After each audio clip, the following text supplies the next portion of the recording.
Jak se připravujete na dobře provedenou hru? Někdo se dobře vyspí na své posteli, někdo si dá toho panáčka na uvolnění a někdo prostě to odedře na tom drivingu. Jo. Jak to máte vy? No, je to velice individuální.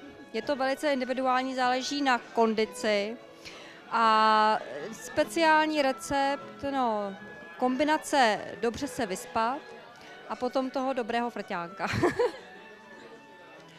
No, manželka chodí trénovat. Musím říct, že má trenéra. Já jsem dlouho nechodil k trenérovi a když jsem viděl, jak krásně a elegantně hraje, tak jsem tam šel taky. Bez toho šampaňského to nejde. To jsem dnes teda důkazem. To je pravda. Tak víte, o čem mluvím. Ale hlavně pravda je ta, že tahle tura je úžasná v tom, jak je příjemná. Je příjemná a ať ten výsledek nakonec dopadne, jak dopadne, tak z toho člověk má dobrý pocit. Co vás uvolní třeba před turnajem spolehlivě, abyste... Panák. Musíme hrát rukama a ne hlavou, že jo? Takže když si dáme pořádného panáka, tak hrajeme rukama. Takže ta příprava nespočívá teda na tom driving range, ne? Asi ne. Já jsem nehráčka, takže já ani netuším, o čem mluvíte. Jak to máte vy? Kvalitní irská whisky spolehlivě uvolní. Já taky nejsem hráčka, ale já souhlasím. Můžu se zeptat, vy jste hráčka nebo ne? Nejsem, já jsem doprovod.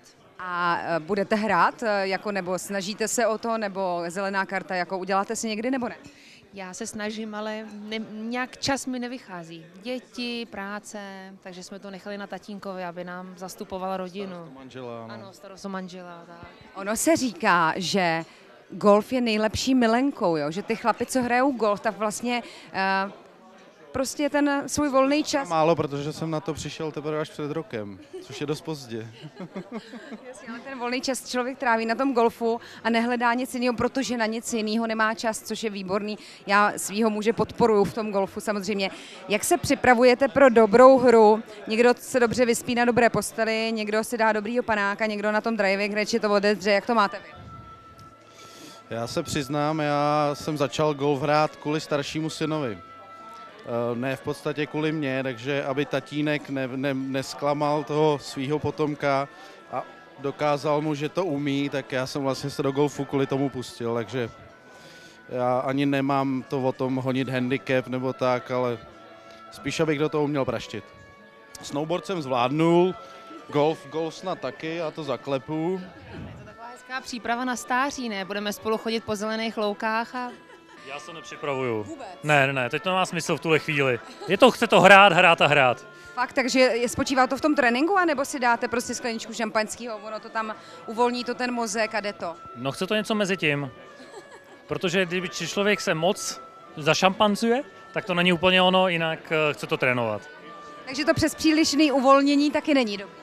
V některých fázích určitě ano, ale ne ve všech. No já se přiznám, že přesně nevím, ale je to pokaždé něco jiného. Většinou se moc nevyspím, protože to znáš, zapaříme večer, že jo. Panáky jsou tam, ale jsou tam vždycky, takže to asi není tím jenom. Já si myslím, že to spíš dobrou nádou, nějakým ranním vtipem a vidět kámoše a golfisty u snídaně a to si myslím, že je to správný. Takže je to o lidech, spíš vždycky lidi. Jak se spolehlivě co nejlíp připravit na ten turnaj? Jo? Někdo to má, že si dá ráno toho panáka, někdo se dobře vyspí na své posteli, někdo si dá ranní sex. Jak to máte vy? Tak hlavně nejíst párky a vajíčka a banány, že jo? Musím se jaký máme cateringy na turnaj, takže na turnaji budou pravidelně párky a vajíčka, takže jeden finalista je vyřízený tím pádem, jo, takže by byl červený. Ne, já si dávám týčko za levý ucho, minci do levý kapsy, kličku se vážu v obráceně a spajky si točím taky v obráceně. Jinak nejsem pověrčivý v celku, no, jo, sedmičku tam dávám zleva, jo. Jak jsi normální? Jo, jinak jsem normální, no. Já tu klasickou snídani, no, vajíčka, párek a šampaňský, no. Jak to dopadá? No jak kdy. Někdy dobře, někdy hůř, no. Ale snídaně je furt stejná. Chlapicovi, jak to máte? Ten sex, že jo? No to ani ne, ale já tak vždycky 2-3 dny dopředu skočím do nějakého bazénu, kde není voda a potom našlapu špatně na nohu, takže nemusím hrát a dá se na to vymluvit. No já zůstávám u té whisky a u toho sexu, protože já hraju poprvně v podstatě A když jsem hrál poprvé, tak mi pták Racek sebral míč a odletěl s ním pryč. A to jako prý je úžasný, bohužel jsem to nefotil, protože jinak bych to poslal Tigerovi vůdcovi. No a tím bychom byli tady vlastně agentura GPA jako úplně primární jedničky, protože to se ještě nikomu nestalo. To je pravda. Já to doplním, tahle příhoda se fakt stala, protože kamarád hrál poprvé golf, takže udělal všechno to, co říkal dopoledne, pak šel na golf, odpálil míček a odnes mu Racek, jo, takže říká, ten sport asi nebude ten pro mě, jo. A vrátil se do ložnice. Takže... Někdo se dobře vyspí na své posteli, někdo si dá ranní sex, jak to máte vy? Tak já preferuju ten sex, no. No, Jde to vidět. no, že jo.